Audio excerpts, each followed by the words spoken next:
దేశానికి స్వాతంత్రం తెచ్చిన మహానాయకుడు మహాత్మా గాంధీ గారు అంటేనే సత్యం, అహింస.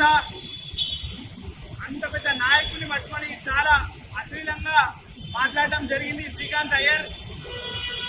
ఇలాంటి వ్యక్తులను దేశద్రోహ కేసులు పెట్టి అలా మహాత్మా గాంధీ గారిని జోరిలో మాట్లాడకుండా ఒక నిదర్శనంగా శ్రీకాంత్ అయ్యర్ ఆ రోజు మాట్లాడినందుకు వీళ్ళని కఠినంగా శిక్షించడం అన్నట్టు అదొక మెసేజ్ పంపించాలి.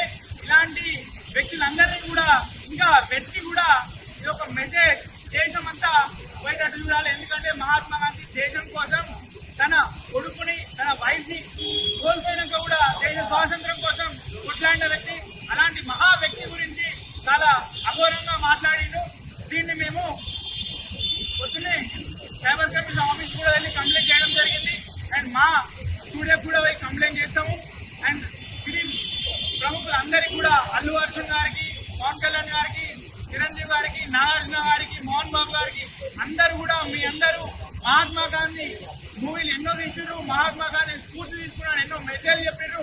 కాబట్టి మీరందరూ కూడా దీన్ని ఖండించి అతన్ని వెంటనే శిక్షించాలని మీ అందరికీ విజ్ఞప్తి చేస్తున్నాం. మహాత్మా గాంధీ